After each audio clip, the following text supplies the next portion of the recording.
I'm Kerri. Um, I wanted to tell my story even though I'm a little sick and I didn't know if I should share my germs. But I wanted to tell my story anyway about travel because I think it's a good one. Um, so my story starts in 1994. I was 22 and I was living in Boulder, Colorado. Can you see? Oh, yeah, that's good. And I was waiting on, I had applied to Peace Corps in 93, so I'm waiting for the letter.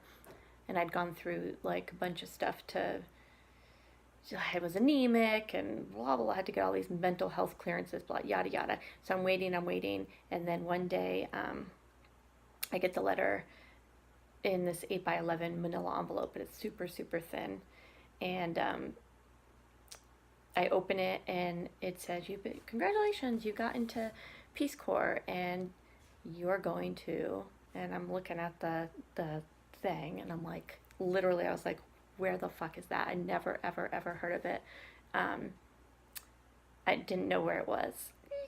But it's not like, mostly, it's not like I'm super dumb or anything. I didn't know where it was because it was a new country, basically. It was part of Russia. So it was Kazakhstan, but I literally had no idea what it was. So um, I think the first person I called must have been my parents.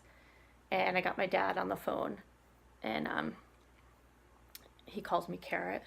And I still remember he was like, I said, I'm going to, I didn't know, I think I called it Kazakhstan. I didn't know how to say it. And my dad said, well, where the hell is that, Carrot? And my mom was like, oh, sounds dangerous or something like that. So I was like, I can guess. I said, I think it's probably the Middle East or something.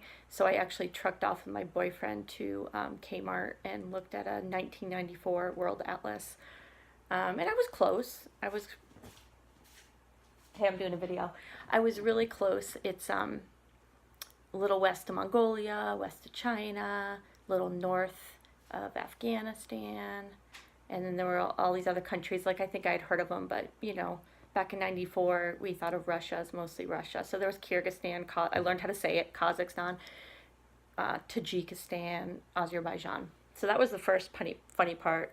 I had no idea. So then zoom forward, I'm at JFK airport and I'm getting on the plane with, Emmett wants to know what I'm doing. I'm just recording a story because I don't feel well and I want to tell my story anyway.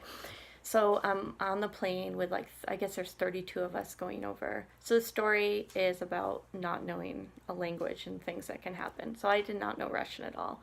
In fact, I knew Spanish. That was my minor in college. And so I totally thought I was going to like Ecuador, Costa Rica or something. And in fact, my mom was like, after I told her where I was going to go, once I accepted, she's like, dude, I thought you were going to go to Costa Rica or something. I could visit you. I said, well, you can still visit me in Kazakhstan, Mom. She's like, no, thanks. But anyway, I'm on the plane and talking to all the other people. I'm 22. There was a bunch of people in their 20s and some older people. Come to find out, like one or two people out of the whole group knew Russian. One guy was like studied Russian in college, so we're like, okay, you're lucky. But the girl next to me, I'm talking to her, and I realized we know like two words. I knew da and yet. That's it. So I just was like, okay, whatever, I'm up for the challenge. So we land in the country. We land in the capital, which is Almaty. It's not anymore, but it was then. That was the capital. And people didn't speak much English there, and not many Americans had been there because, the Soviet Union had just fallen apart a year or two earlier. And we were like the second group to go over there with Peace Corps. So basically, we were gonna get thrown in there and not know the language. So the plan was to live with a family for 3 months. So I got there at like end of May. So I was going to be there till like August. And then I was going to get placed in a school to teach. So I remember meeting my family, which was hilarious because this was the height of grunge. It was 94. I took it to an extreme level with super baggy clothes, huge t-shirts. And I actually still remember what I was wearing when I met my host family. I had on huge overalls. They were like 3 sizes too big. And then I had on a huge t-shirt, and it was from a Breeders concert, which I had seen. So it said the Breeders, and it's not at all how women dressed there. They were dressed like Mad Men, like in the 50s. So I show up and I meet my house mom. Her name is Klava. and she meets me, and she's dressed seriously like straight out of Mad Men, like full on heels and the nice house dress. And okay, so fast forward, we go to the house. I have no idea what's going on. They feed me, and you can do a lot with just like gesturing. Um, I'm taught a few words. I have a really good dictionary. I have a really good Russian English dictionary. Thank goodness that goes both ways. So she can look up a word, be like for tomato, and I can be like, oh, okay, tomato. So she's feeding me food, and they like to drink. So vodka and stuff. We're becoming fast friends. So the so we landed there on like a Friday, I think, and we just met our families. And we went off for the weekend, and then we would have to come for our first Russian lesson Peace Corps training on Monday. So I had like these 3 nights, and they just basically, the Peace Corps people were like, good luck, you're gonna be fine. Do your best. We'll see you Monday, whatever. So when we get back Monday, they of course want to hear stories and stuff. But first, okay, so this is what happened to me in my first weekend in Kazakhstan, and it still boggles my brain, and it's pretty awesome. But Klava was probably in her 40s, maybe early 40s, late 30s, early 40s, maybe. I was 22. She didn't know a lick of English, and I knew da and yet, literally. I think I learned spasiba by that, or whatever, thank you and stuff, by the end of that day or something.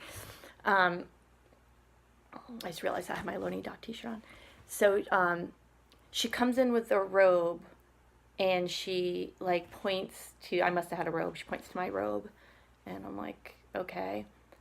And we did a lot of pointing. I could just figure out what she wanted that way. So, and she must have opened her robe and showed me that she just like had underwear on or something. I was like, oh, okay, maybe she wants to show me something with bathing or the shower there or whatever. And she walks out of the room. So I'm kind of put on the same thing. I'm like, all right. And then she, come on. But she didn't say come on. She's like, eti suda. And so I go and I'm walking and we go outside. And I'm like, where the hell are we going? I thought maybe we were going to a Russian bath because like people bathe in Russian baths there. Like women get together and whatever, like a sauna type thing.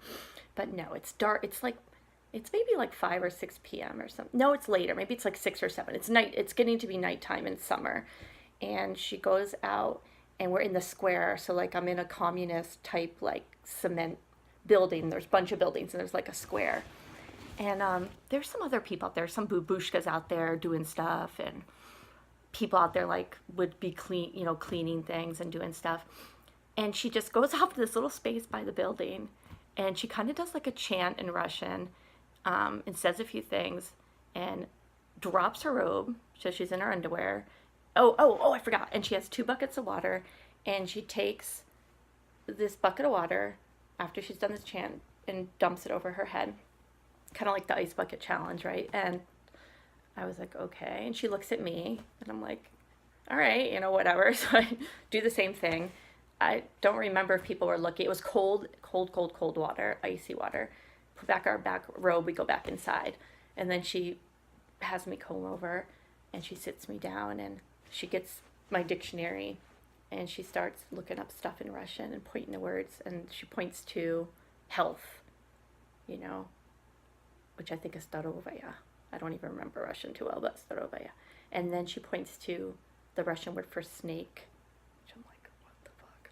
And then something else, whatever. So I still have no clue what's going on. I think one of her kids is kind of laughing at me. Like, I don't know, like kind of it's a joke, but not really. But anyway, we do it every night. We do it every Friday night, Saturday night, Sunday night.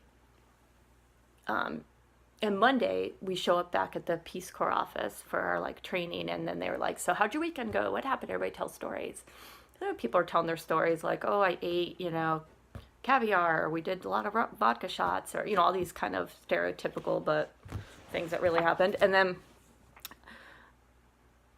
I'm like, I have an interesting story. And we had a couple of Kazakh and Russian women, maybe men too, I can't remember, that were bilingual. So they were kind of like translators, like people from Kazakhstan. So I tell my story, and one of them just starts cracking up. And I couldn't figure out, what was going on, because she's talking to her counterpart in Russian really fast. And then they're trying to translate it. So come to find out, my house mom was part of this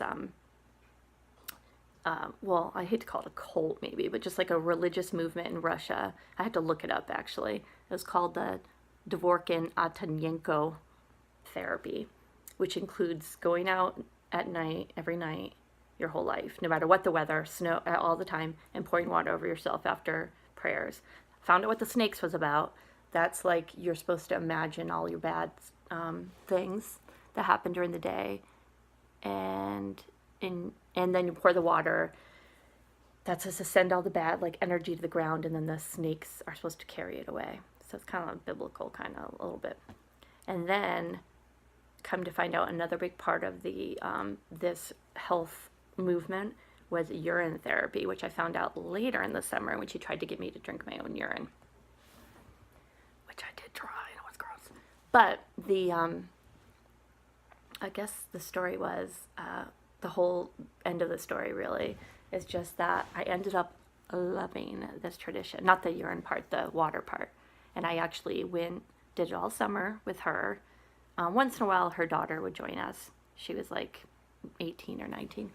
And then I ended up doing it, teaching a bunch of other Peace Corps volunteers to do it. I ended up, when I got put in my town, which was like 5 or 6 hours from the capital, I would do it there. And and then I started seeing other people doing it. I'm like, oh, okay.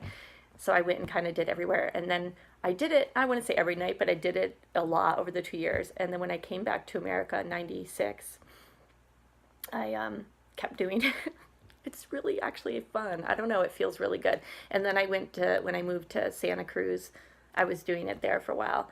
And to end the story, one of the reasons I knew Carl was going to be my man was because he totally agreed to do Russian cult health water dumps with me over the head at night in California. And I think he thought it was a little nutty, but anyway, that's my story. And thank you. Bye.